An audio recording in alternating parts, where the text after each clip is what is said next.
Liquefaction क्या होगा, NH2NP3, क्योंकि ये पी ब्लॉक का थर्ड ग्रुप है। इनका क्या होगा, NH2NP4, क्योंकि ये फोर्थ ग्रुप है, ये NH2NP5, ये हो जाएगा NH2NP6। ठीक है, तो ये पूरा याद कर लेना।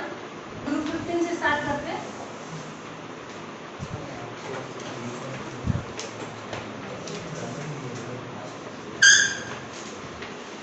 ग्रुप 15 एलिमेंट्स कौन कौन से एलिमेंट है, nitrogen, phosphorus, arsenic, antimony, bismuth, मॉस्कोइड। तो ये हटा दो, है ना, रेडियो एक्टिव एलिमेंट है, दिया भी नहीं है बुक में ये। ठीक है, तो यहाँ तक आपको पढ़ना है, बिस्मथ तक। इसमें से स्टार्टिंग की ये दो एलिमेंट है वो नॉन मेटल है, ये दोनों मेटलॉइड है, और ये है इनकी जो मेटलॉइड है ना, इनकी फिजिकल प्रॉपर्टी जो है वो मेटल जैसी होती है, लेकिन केमिकल प्रॉपर्टी नॉन मेटल जैसी होती है।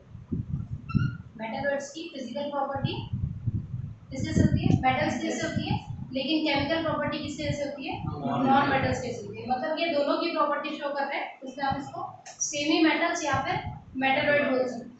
ठीक है, बाकी इन दोनों का तो पता है, नॉन मेटल और मेटल में डिफरेंस। ठीक है,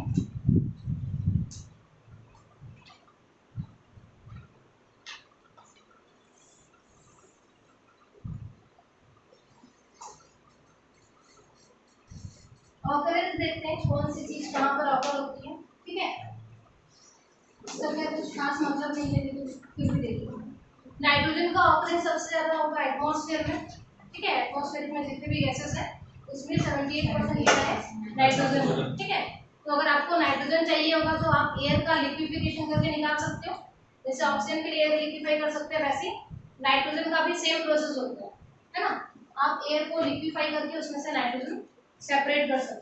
ठीक है, तो एक इसका सोर्स होता है क्या, एयर, है ना।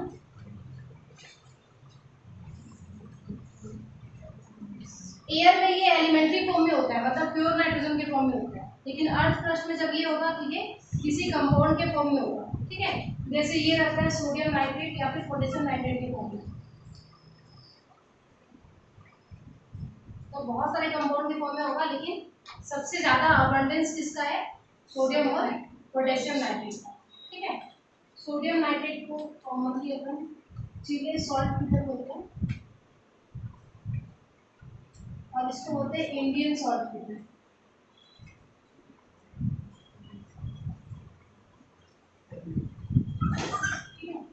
वो ओरिजिन के अकॉर्डिंग है। फॉस्फोरस ये जनरली एपेटाइट फैमिली में होता है।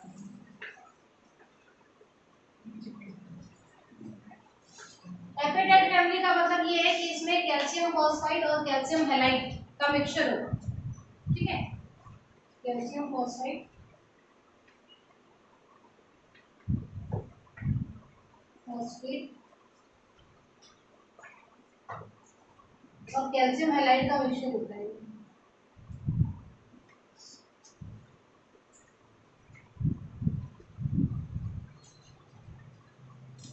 तो होता है एपेटाइट फैमिली। जैसे कि कैल्शियम फॉस्फेट ले लो, कैल्शियम फ्लोराइड, कैल्शियम क्लोराइड। ठीक है, ये सब एपेटाइट फैमिली का है।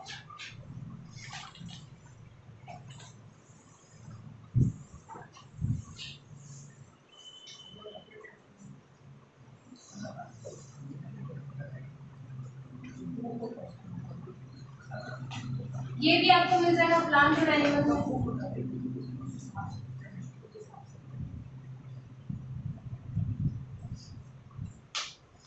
एनिमल्स में मेनली बोन्स में होता है फॉस्फोरस। ठीक है,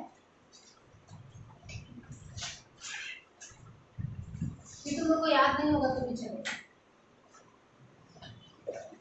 और क्या कौन कौन से एलिमेंट मिलते हैं, आर्सेनिक, एंटीमनी और बिस्मथ। ये तीनों एलिमेंट लेस रिएक्टिव एलिमेंट है, तो ये तीनों अर्थ क्रस्ट में मिलेंगे सल्फाइड के फॉर्म में। ये तीनों मिलते हैं सल्फाइड ओर्स के फॉर्म में। जैसे एस मिल जाएगा आर्सेनिक सल्फाइड, ये हो जाएगा एंटीमनी सल्फाइड, ये हो जाएगा बिस्मथ सल्फाइड। ठीक है,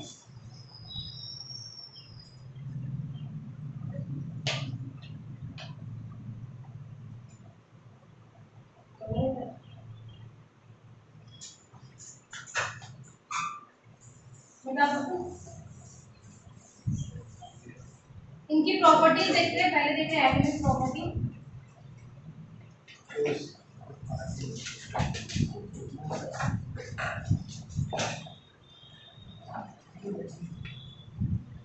इलेक्ट्रॉनिक कॉन्फ़िगरेशन कैसा होगा इनका, अभी देखे थे NH2 NP,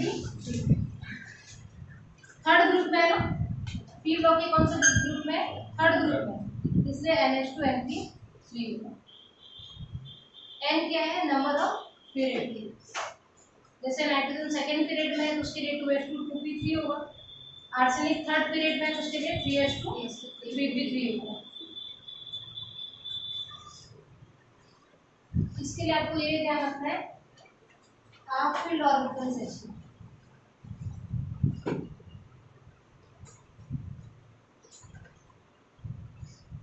ठीक है। पी में 3 ऑर्बिटल्स है, तीनों में एक ही इलेक्ट्रॉन है, मतलब तीनों ऑर्बिटल कैसे है, हाफ फील्ड है, एग्जैक्टली हाफ फील्ड है, इसलिए इसका कॉन्फिगरेशन क्या है, एक्सप्रेस टेबल।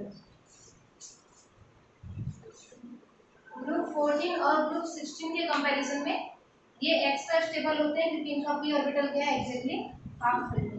16 के कंपैरिजन में ज्यादा, 16 में P4 होगा और 14 में P2 होगा, ठीक है। एक में हाफ फील्ड से एक इलेक्ट्रॉन कम है, एक में हाफ फील्ड से एक इलेक्ट्रॉन ज्यादा है, दोनों ही ठीक नहीं है, इसमें एग्जैक्टली हाफ है, तो ये क्या होगा, उन दोनों से ज्यादा स्टेबल है। बता दूं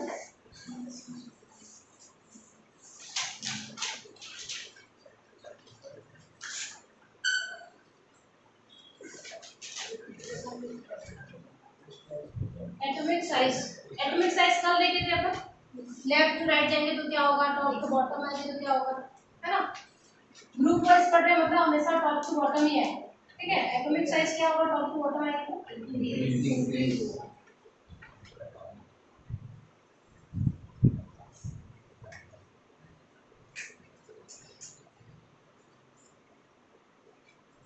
Size of atom increases down the group.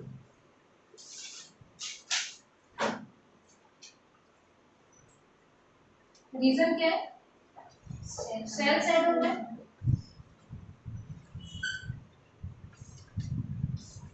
Shielding power भी इंक्रीज हो रही है।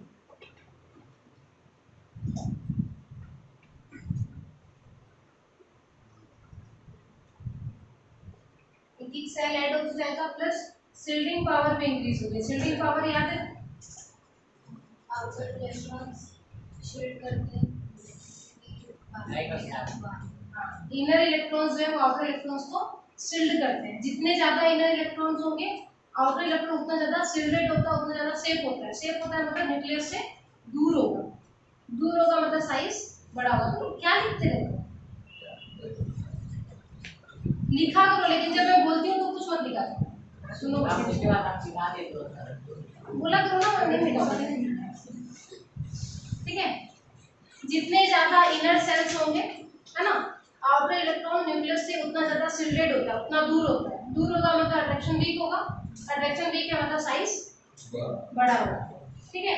शील्डिंग पावर जैसे यहाँ पर देख लो, नाइट्रोजन का इलेक्ट्रॉनिक कॉन्फिगरेशन है 2s2 2p3, इसमें एक ही इनर सेल है, फर्स्ट सेल, ठीक है। फास्फोरस का होता है क्या, 3s2 3p3, इसमें दो इनर सेल, फर्स्ट और सेकंड। वैसे आर्सेनिक में 3 इनर सेल्स होंगे, जितने ज्यादा इनर सेल्स होंगे आउटर इलेक्ट्रॉन उतना क्या होता है, दूर होता है न्यूक्लियस से, ठीक है। तो ये दो रीजन हो गए इसका साइज इंक्रीज होने का।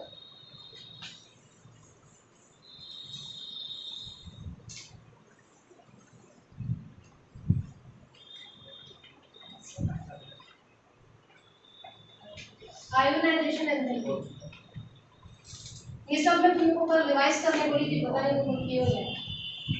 आयोनाइजेशन एंथैल्पी क्या है,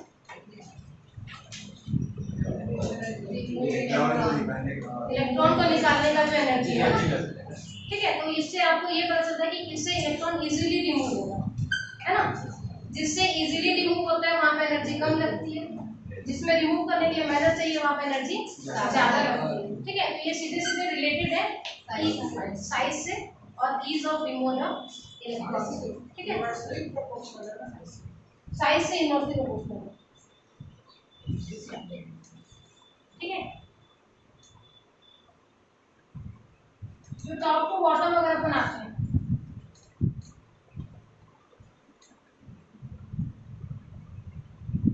क्या होगा, साइज इंक्रीज हो रहा है, मतलब ये डिक्रीज होगा। ठीक है,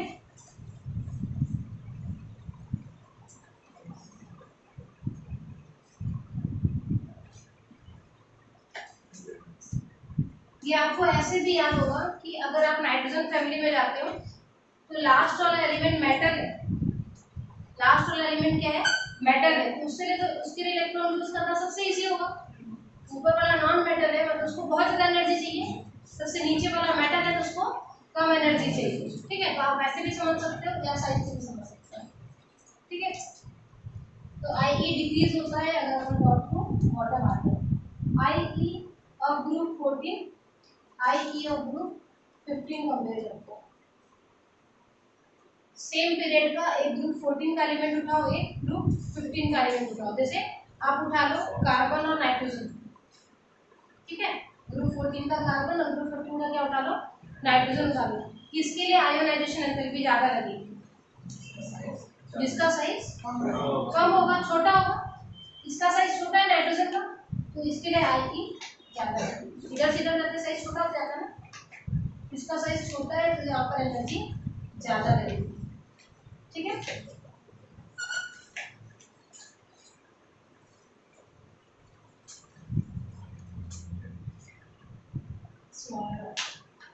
अगर अपन कंपेयर करें आई की 15 और 16 को,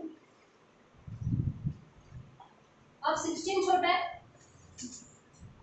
15 से 16 छोटा है, फिर भी आयोनाइजेशन एंथैल्पी 15 की ज्यादा होता है, क्योंकि इसका जो ऑर्बिटल है वो एग्जैक्टली हाफ फील्ड है।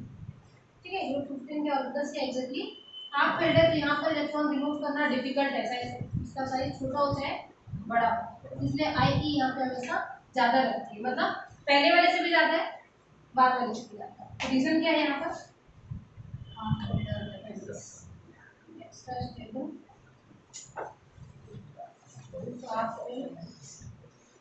P orbitals.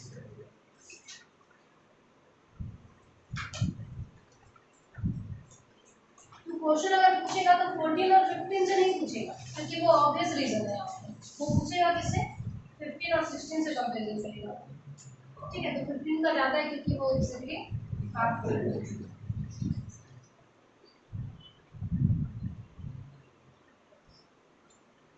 देखिए,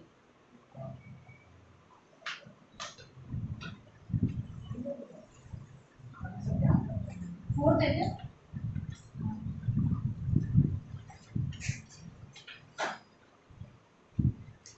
ये आपको एक बार ध्यान से पढ़ना, फिर 15 का सेम होगा, सॉरी 16 फिर का सेम होगा, 17 का सेम होगा। ठीक है, तो इसमें 15 को अच्छे से पढ़ो, बाकी सबका सेम है, वही पैटर्न रहेगा। Electron gain enthalpy del EGH, ये क्या है, amount of energy released by addition of electron। ठीक है, जितनी एनर्जी रिलीज होगी, नोबल गैसेस को छोड़ दो, सिर्फ वहीं पे गेन होता है, भूल जाओ। तो अब इसको ये क्या है, amount of energy released by addition of electron. ठीक है, जितनी इजीली ऐड होगा उतनी ज्यादा एनर्जी देगा। ठीक है, इजीली ऐड कब होगा, जब साइज छोटा होगा। ठीक है, इजीली ऐड कब होता है, जब साइज छोटा होता है, इसलिए ये साइज से क्या है, जितना छोटा होगा उतनी जल्दी ऐड होगा, उतनी ज्यादा एनर्जी देगा। ठीक है, कंपेयर करें,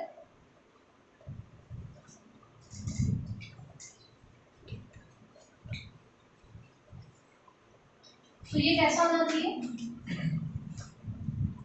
ये तो अपन कल पढ़ चुके हैं ना, इलेक्ट्रॉन गेन एंथैल्पी में एक्सेप्शन भी बता देंगे। ठीक है, कि हर कोई सा भी ग्रुप उठाओ, इलेक्ट्रॉन गेन एंथैल्पी सेकंड वाले एलिमेंट का मैक्सिमम होता है, फर्स्ट का नहीं होता। किसका होता है, सेकंड वाले का होता है, क्योंकि कल पढ़ चुके हैं, किसका मैक्सिमम होगा, फास्फोरस का होगा।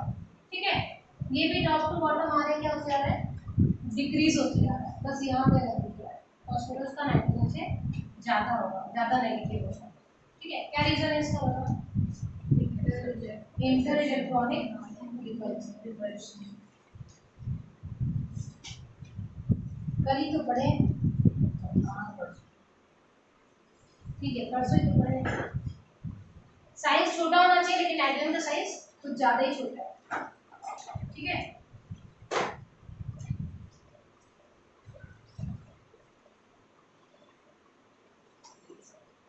साइज छोटा है तो इजीली अट्रैक्ट नहीं, मतलब अट्रैक्ट तो इजीली करता है, लेकिन जो अंदर जो इलेक्ट्रॉन है वो बाहर वाले को अंदर आने नहीं देते, क्योंकि जगह छोटा है, कम जगह है, ठीक है।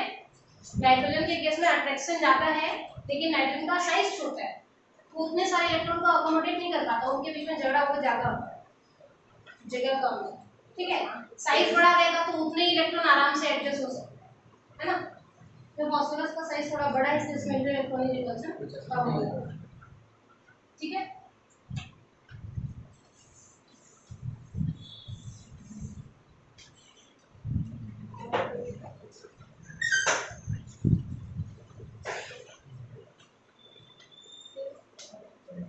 इलेक्ट्रोनेगेटिविटी क्या है? Shifting of share paired electron, ठीक है। जिसके साइड ज्यादा शिफ्ट है मतलब उसकी इलेक्ट्रोनेगेटिविटी ज्यादा है। किसके साइड ज्यादा शिफ्ट होंगे? हाँ वो तो किसकी ज्यादा होगी? हाँ नाइट्रोजन की ज्यादा होगी, जिसका साइज छोटा होगा, ठीक है। जिसका साइज छोटा होगा वो साइड जल्दी से होगी, मतलब ये भी साइज से क्या है? हाँ सब साइज के होते।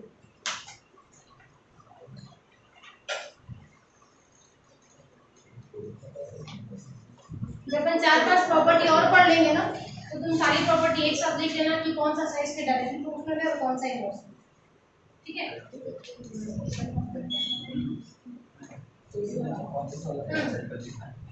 कैसा होगा variation?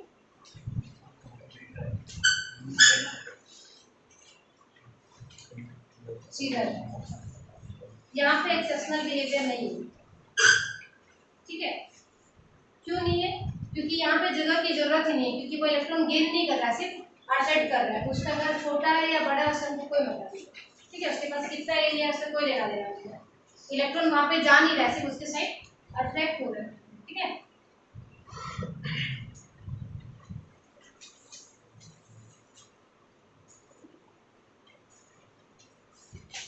Second reason physical property.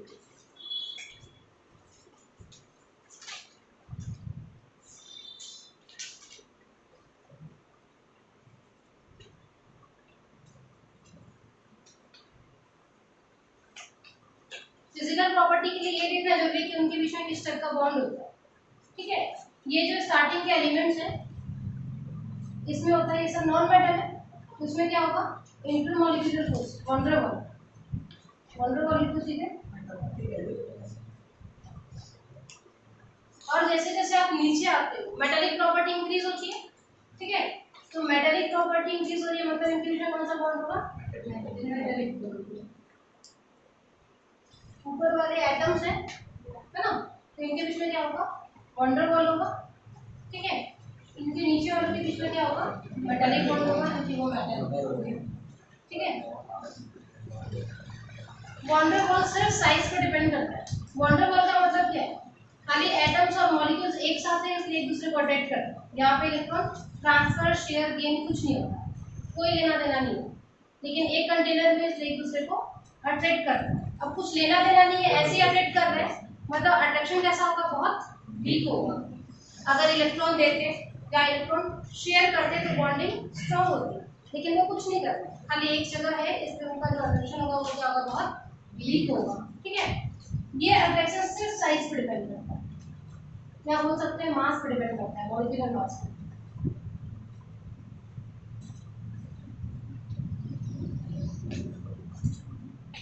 ठीक है। छोटे छोटे एटम है तो अट्रैक्शन कम है, लेकिन वही एटम अगर बड़े बड़े तो अट्रैक्शन ज्यादा होगा, ठीक है। तो ये सिर्फ साइज पर डिपेंड करता है, इलेक्ट्रॉन है नहीं यहाँ पे, ठीक है। पॉइंट और बॉइलिंग पॉइंट का वेरिएशन कितना होगा इन तीनों में? किसका सबसे ज्यादा होगा?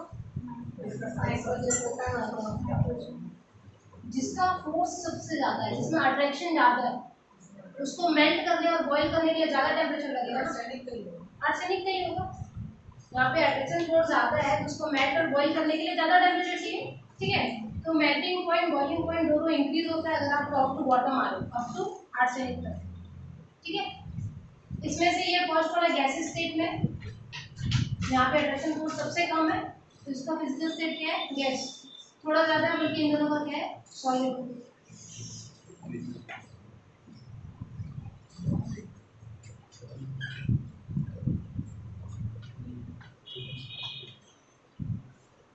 उसके लिए आपको ये याद रखना पड़ेगा कि स्टार्टिंग के 3 नॉन मेटल है, तो उसमें कैसा होगा, वंडर वॉल होगा। ठीक है, नीचे आते जाते तो उसमें कैसा स्ट्रेंथ आने लगता है, मेटालिक। ठीक है,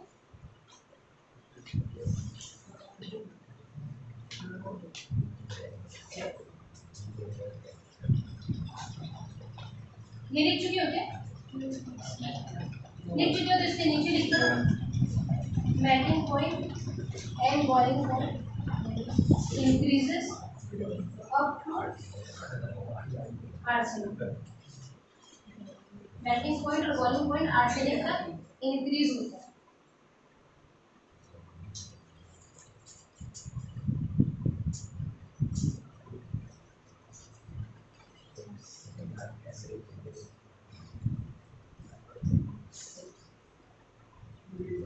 ये तीनों हटा दो, ये तीनों का देख चुके, ठीक है, ये तीनों हटा देंगे।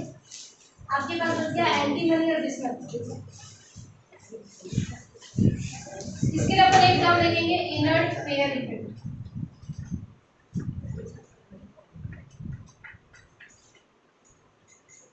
ठीक है, इन दोनों में इलेक्ट्रॉन है NH2 Np3। ठीक है, S में 2 इलेक्ट्रॉन है, P में 3 इलेक्ट्रॉन है। ठीक है, लेकिन इसमें देखना जो पोस्ट ट्रांजिशन एलिमेंट होते हैं, मतलब जो डी ब्लॉक के बाद आता है, सारे एलिमेंट डी ब्लॉक के बाद नहीं आते ना, प्रेडिक्टेबल याद है, ऐसा होता है ना, प्रेडिक्टेबल ऐसा। तो ये जो ऊपर के एलिमेंट है ये पोस्ट ट्रांजिशन में नहीं आएंगे क्योंकि इनके पहले डी नहीं था, लेकिन यहाँ पर जो एलिमेंट है वो डी के बाद आ रहा है ना, डी के बाद आ रहा है मतलब एफ के भी बाद आ रहा है क्योंकि डी और एफ यहीं पे रहता है। ठीक है, तो ये जो नीचे के एलिमेंट है इसको अपन बोलते हैं पोस्ट ट्रांजिशन एलिमेंट, ट्रांजिशन के बाद के एलिमेंट, जिसमें डी और एफ की ऑर्बिटल्स होते हैं, उनको अपन क्या बोलते हैं, पोस्ट ट्रांजिशन एलिमेंट्स। तो एंटीमनी और बिस्मथ दोनों क्या है, पोस्ट ट्रांजिशन एलिमेंट्स। ठीक है, तो उससे क्या नुकसान है देखो, अगर कोई डी का ऑर्बिटल है, डी का ऑर्बिटल तो कैसा दिखता है, इसमें ये एक ऑर्बिटल है ना, 4 लोब है लेकिन ये एक ही ऑर्बिटल है। ठीक है, डी ऑर्बिटल में 4 लोब है लेकिन इलेक्ट्रॉन कितना है, 2, मतलब डेंसिटी बहुत कम होगी। अगर ये 2 इलेक्ट्रॉन एस में होते तो एरिया कम है यहाँ पे, तो इलेक्ट्रॉन की डेंसिटी ज़्यादा होती है, लेकिन वो डी में है तो इलेक्ट्रॉन डेंसिटी इसकी क्या है, बहुत कम है। इलेक्ट्रॉन डेंसिटी कम है तो इसकी शिल्डिंग पावर भी कम होगी। सपोज यहाँ पे कोई इलेक्ट्रॉन आता है तो न्यूक्लियस और इसके बीच में कोई शिल्डिंग है क्या, डी ऑर्बिटल तो इसको कुछ प्रोटेक्शन प्रोवाइड नहीं करता। ठीक है, ये डायरेक्शनल है, इस डायरेक्शन से अगर इलेक्ट्रॉन आता है तो थोड़ा बहुत प्रोटेक्शन कर भी लेगा, लेकिन यहाँ पे अगर कोई इलेक्ट्रॉन है तो इसकी शिल्डिंग यहाँ पर क्या है, 0 है। ठीक है, शिल्डिंग 0 है मतलब ये इलेक्ट्रॉन इसके साइड इजीली क्या हो जाएगा, अट्रैक्ट हो जाएगा। ठीक है, और इनके लास्ट सेल में इलेक्ट्रॉन है एस में और कहाँ पे, पी में, तो पहले एस आता है फिर पी आता है। ठीक है, तो इसकी शिल्डिंग पावर पुअर, इसलिए एस के इलेक्ट्रॉन यहाँ पर क्या होते हैं, टाइटली बाउंडेड हो जाते हैं। पी के बाहर है तो थोड़े से फ्री होंगे, लेकिन एस के इलेक्ट्रॉन क्या है, इसके साथ टाइटली बाउंडेड है। रीजन क्या है, poor shielding of D and F orbital. अगर डी और एफ की जगह एस होता तो ऐसा होता क्या, नहीं होता, एस की शिल्डिंग स्ट्रॉन्ग होती है, पी की भी थोड़ी स्ट्रॉन्ग होती है, लेकिन डी और एफ बहुत बड़े बड़े, उनकी डेंसिटी बहुत कम है, तो उनकी शिल्डिंग पावर क्या होती है, बहुत लोअर होती है, इसलिए इलेक्ट्रॉन यहाँ पर क्या होंगे, टाइटली बाउंडेड होंगे। ठीक है, तो जितने भी पोस्ट ट्रांजिशन एलिमेंट है जहाँ पे डी और एफ इन्वॉल्व होता है वहाँ पे एस के इलेक्ट्रॉन किसी भी टाइप की बॉन्डिंग में पार्टिसिपेट नहीं करते, सिर्फ कौन सा पार्टिसिपेट करेगा, पी पार्टिसिपेट करेगा, इसलिए इसको बोलते हैं इनर्ट पेयर इफेक्ट। ये एक पेयर एस का जो एक पेयर है वो पूरा का पूरा नॉन रिएक्टिव हो गया, इनर्ट हो गया, इसलिए बोल रहे हैं इनर्ट पेयर इफेक्ट। याद रहेगा, inert pair effect, non participation of S electrons. ठीक है, एस के इलेक्ट्रॉन पार्टिसिपेट नहीं करेंगे। क्या रीजन है? Poor shielding of D and F orbitals.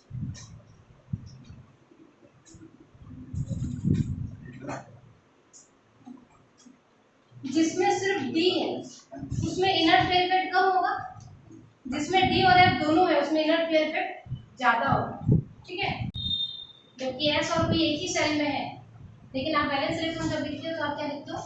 Np3। S को अपन काउंट नहीं करते क्योंकि वो नॉन रिएक्टिव है। ठीक है,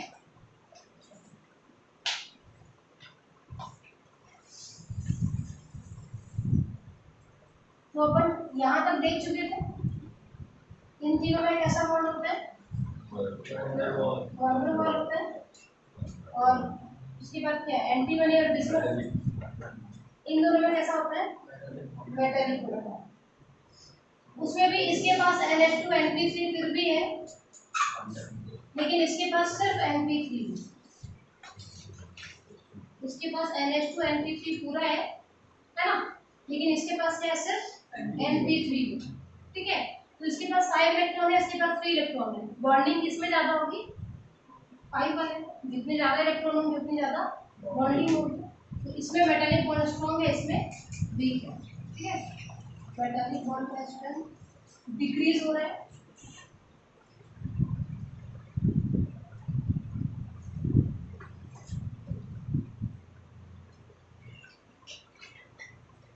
क्योंकि नीचे वाले में इलेक्ट्रॉन कम है, बैलेंस इलेक्ट्रॉन कम है। मेल्टिंग पॉइंट बॉइलिंग पॉइंट किसका ज्यादा होगा? जिसमें इलेक्ट्रॉन ज्यादा है। मतलब यहाँ से यहाँ जब आते हो तो मेल्टिंग पॉइंट इंक्रीज होते जा रहा है क्योंकि इसका साइज बड़ा है। उसके बाद डिक्रीज होगा क्योंकि इसमें क्या हो रहा है? Inert pair effect. ठीक है, तो जैसे एस ब्लॉक में क्या होता था? मेल्टिंग पॉइंट या बॉइलिंग पॉइंट दोनों इंक्रीज होते जाते थे टॉप टू बॉटम। ठीक है, इंक्रीज हो रहा है कुछ चीज तो इंक्रीज होते जाएगा, डिक्रीज हो रहा है तो डिक्रीज होते जाएगा। लेकिन यहाँ पे ऐसा नहीं है, यहाँ पे आर्सेनिक तक इंक्रीज होता है, उसके बाद डिक्रीज होता है।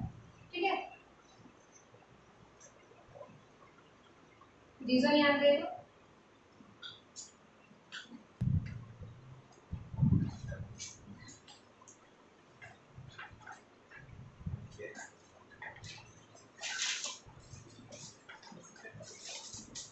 ऑक्सीडेशन स्टेट मतलब कितना इलेक्ट्रॉन या तो वो ट्रांसफर कर रहा है या वो शेयर कर रहा है। ठीक है, अगर एनिक कंपाउंड है तो कुछ इलेक्ट्रॉन वो ट्रांसफर कर रहा है, और अगर कोवैलेंट कंपाउंड है तो वो शेयर कर रहा है। ठीक है, ऑक्सीडेशन स्टेट इनका इलेक्ट्रॉनिक कॉन्फ़िगरेशन देख के पता चलेगा। इलेक्ट्रॉनिक कॉन्फ़िगरेशन क्या होता है? NH2 NP3। या सीधे सीधे लास्ट सेल में कितने इलेक्ट्रॉन है? 2 और 3 मिला के। और जब हम बचपन में पढ़ते थे ग्रुप 15 में 5 इलेक्ट्रॉन है, 6 है, 17 में 7 है। ठीक है, तो इसके लास्ट सेल में 5 इलेक्ट्रॉन है। तो कितने इलेक्ट्रॉन गेन कर सकता है? 3। इससे इनकी वैलेंसी क्या होगी? 3। ऑक्सीडेशन स्टेट होगा -3। वैलेंसी 3 होगी, ऑक्सीडेशन स्टेट क्या होगा? -3 होगा, क्योंकि ये 3 इलेक्ट्रॉन गेन कर सकते हैं। लिखना आराम से लिखना एक साथ। 3 इलेक्ट्रॉन गेन कर सकते हैं, इसलिए ऑक्सीडेशन स्टेट क्या है? -3। सबकी गेन करने की टेंडेंसी सेम होगी क्या? नहीं होगी। कुछ मेटल है, कुछ नॉन मेटल है, कुछ मेटलॉइड है, तो सबकी गेन करने की टेंडेंसी अलग अलग है। तो सबके लिए ऑक्सीडेशन स्टेट भी क्या होगा? अलग अलग होगा, मतलब स्टेबिलिटी अलग अलग होगी। जैसे नाइट्रोजन सबसे ऊपर है, सबसे ज्यादा नॉन मेटल है, तो उसके लिए -3 शो करना सबसे इजी। बिस्मथ का है सबसे लास्ट में, वो मेटल है, वो -3 शो करेगा क्या? नहीं करेगा। तो बिस्मथ का -3 में कोई कंपाउंड नहीं होता, उसके ऊपर वाले सबका होता है। ठीक है, मतलब मैं ये बोल सकती हूँ stability of -3 oxidation state decreases on moving down। ऊपर वालों के लिए -3 वाला कंपाउंड बहुत स्टेबल होता है, नीचे जाओगे तो -3 का कंपाउंड अनस्टेबल होता जाता है। और बिस्मथ अगर गलती से -3 बना भी लिया तो वो टिकता नहीं है, स्टेबल नहीं होता, तुरंत क्या हो जाएगा? वो ब्रेक हो जाएगा, किसी और कंपाउंड को कन्वर्ट हो जाएगा। ठीक है, तो स्टेबिलिटी डिक्रीज हो रही है या tendency to show -3 oxidation state decrease होगा।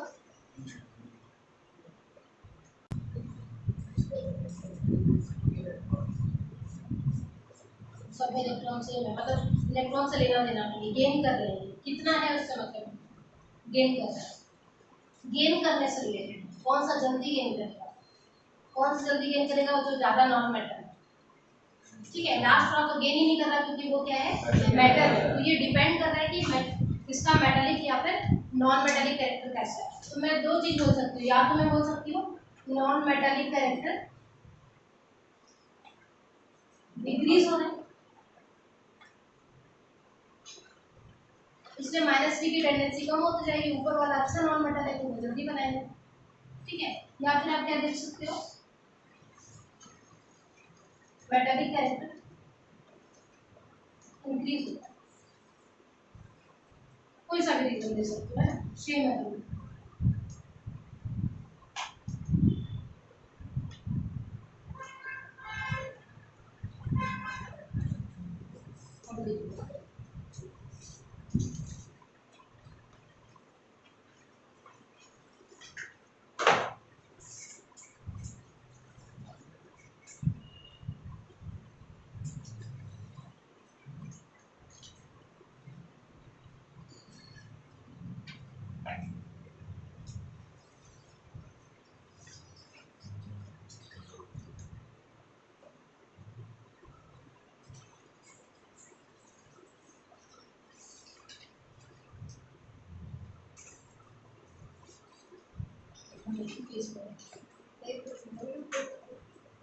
इतना ही पढ़ में बहुत स्लो पढ़ा रही है, बहुत कम पढ़ रही है।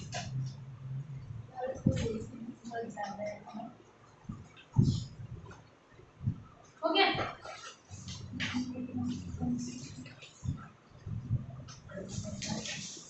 ये दो ऑक्सीडेशन स्टेट और शो करते हैं, +5 और +3, क्योंकि टोटल 5 इलेक्ट्रॉन है। हो सकता है खाली लास्ट का 3 इलेक्ट्रॉन डोनेट कर शेयर कर ले या फिर पूरे के पूरे 5 इलेक्ट्रॉन शेयर कर ले। ठीक है, पहले +5 का देखते हैं, थोड़ी देर पहले देखे थे, याद होगा आपको कि ऊपर वालों के पास पूरा NH2 NP3 होता है, लेकिन जैसे जैसे नीचे जाते जाते हैं ये S का इलेक्ट्रॉन क्या हो जाता है, टाइटली बॉन्डेड होते जाता है, मतलब लास्ट तक पहुंचते पहुंचते इसके पास क्या बचता है, NP3 बचता है। इसका मतलब ऊपर वाले +5 मतलब पूरे के पूरे 5 इलेक्ट्रॉन शेयर कर सकते हैं, लेकिन नीचे वाले से कितना शेयर कर सकते हैं, 3। इसलिए ऊपर वालों का स्टेबल ऑक्सीडेशन स्टेट होता है 5 और नीचे वालों का क्या होता है। रीजन क्या है, इनर्ट पेयर इफेक्ट, नीचे वालों के पास एक पेयर नहीं है। ठीक है, इसलिए ये कितना शो करेंगे, 10 शो करेंगे। ठीक है,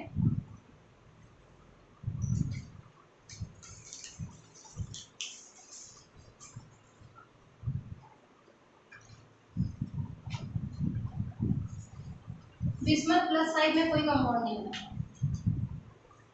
ठीक है, ये एंटीबॉडी बनाएगा क्योंकि इसमें S है लेकिन इससे थोड़ा कम है, मतलब इनसे थोड़ा कम है लेकिन इससे थोड़ा ज़्यादा है, तो वो +5 बनाता है लेकिन ज़्यादा स्टेबल नहीं होता उसका। तो मैं लिख सकती हूँ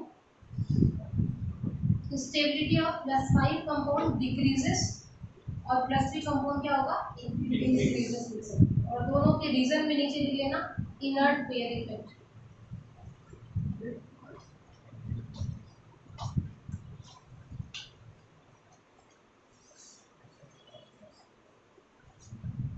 अभी तुम लोगों को लग रहा है कि मैं इतनी बार रिपीट क्यों कर रही हूँ, लेकिन आगे जब क्वेश्चन करोगे ना तो आपको inter electronic repulsion, inert pair effect सब एक जैसा लगता है, याद नहीं आएगा कि कौन सा क्या है, इससे सही।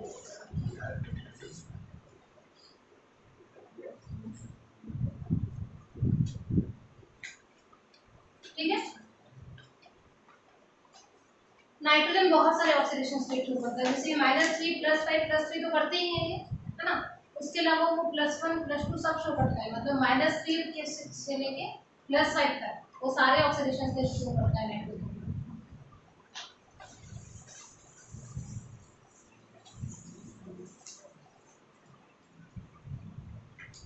सेकंड है ना, कैटेनेशन, सेल्फ लिंकिंग प्रॉपर्टी।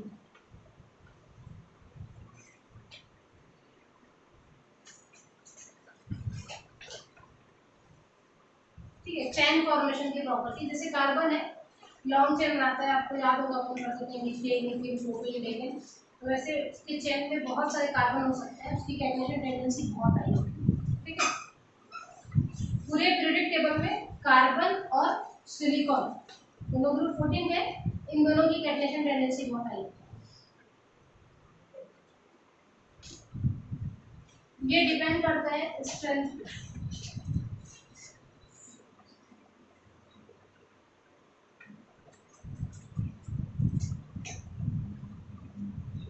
जिसका सिंगल बॉन्ड स्ट्रॉन्ग है वो लॉन्ग चेन बना सकता है, अगर बॉन्ड स्ट्रॉन्ग नहीं है तो चेन टूट जाएगा। इधर ऑलरेडी एक बॉन्ड फॉर्म हो चुका है, इधर एक बॉन्ड बनाने जाओगे तो पहला वाला बॉन्ड टूट जाएगा। ठीक है, तो ये डिपेंड करता है स्ट्रेंथ पे। जिसका बॉन्ड स्टेबल है, स्ट्रॉन्ग है, वो लॉन्ग चेन बना सकता है। ठीक है, बॉन्ड स्टेबल कब होता है, जब उसका साइज छोटा होगा। छोटा है, स्टेबल होगा, जितना लंबा होगा उतना क्या हो जाता है, वीक होती जाता है। ठीक है,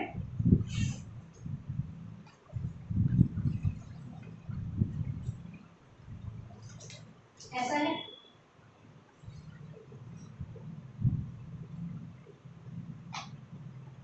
जितना छोटा होता है स्ट्रॉन्ग होगा, लेकिन एक और चीज देखना है, अगर साइज बहुत छोटा हुआ तो वहां पे और क्या होता है, इंटर इलेक्ट्रॉनिक रिपल्शन।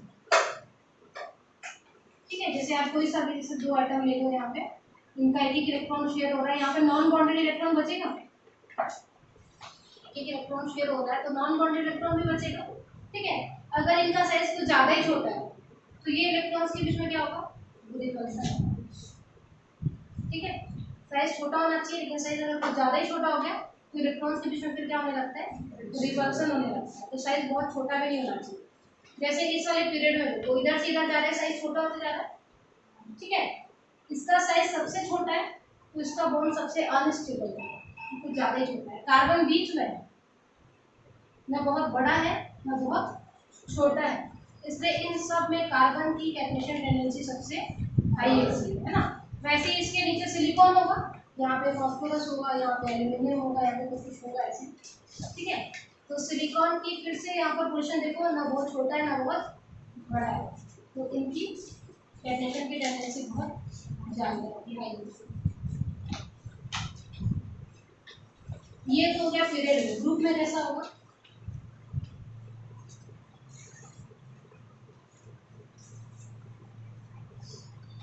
इन सब में नाइट्रोजन कुछ ज्यादा ही छोटा है, मतलब किसका ज्यादा होगा, फॉस्फोरस का ज्यादा होगा। जैसे इलेक्ट्रॉन गेन एंथैल्पी में होता था ना, बिल्कुल वैसे ही फॉस्फोरस का साइज नाइट्रोजन से ज्यादा है, फिर भी उसकी कैटेनेशन टेंडेंसी ज्यादा होगी क्योंकि उसमें रिपल्सन कम होगा। ठीक है,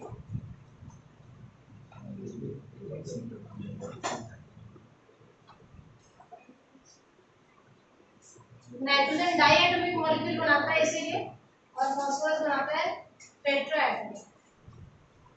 कैटेनेशन टेंडेंसी ज्यादा है, मतलब इसके चेन में 4 फॉस्फोरस के एटम होता है, उतनी ज्यादा नहीं है लेकिन नाइट्रोजन से ज्यादा है।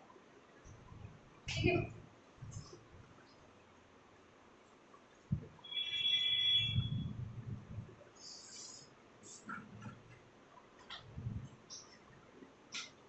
तो इसका जैसे पूछ लिया कि फॉस्फोरस टेट्राएटॉमिक क्यों, इसका रीजन क्या होगा, इसकी लिंकिंग प्रॉपर्टी या कैटेनेशन प्रॉपर्टी इसकी ज्यादा है।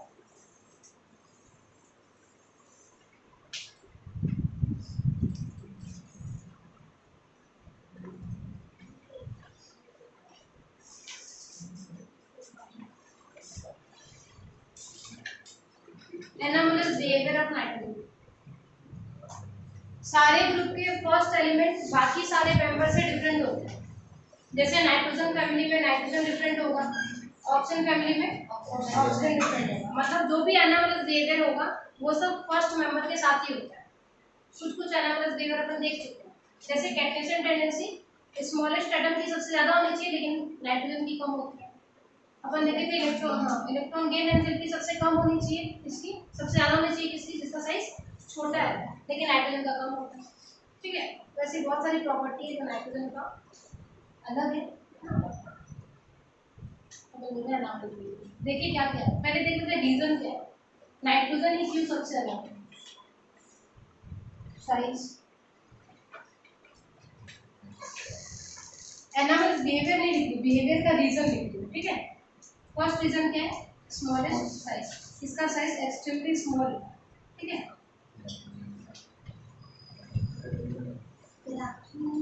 Good afternoon. हाई इलेक्ट्रोनेगेटिविटी, ठीक है, इसकी इलेक्ट्रोनेगेटिविटी ग्रुप में सबसे ज्यादा है।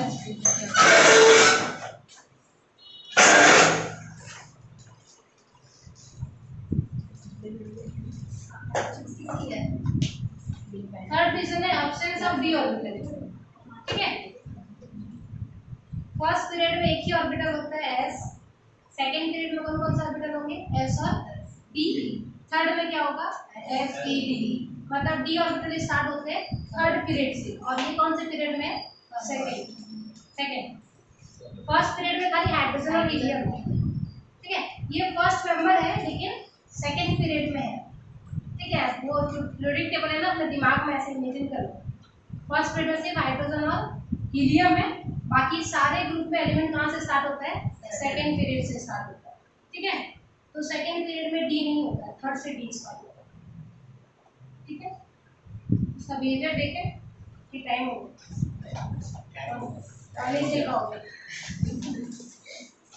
इसका यहीं से स्टार्ट करेंगे।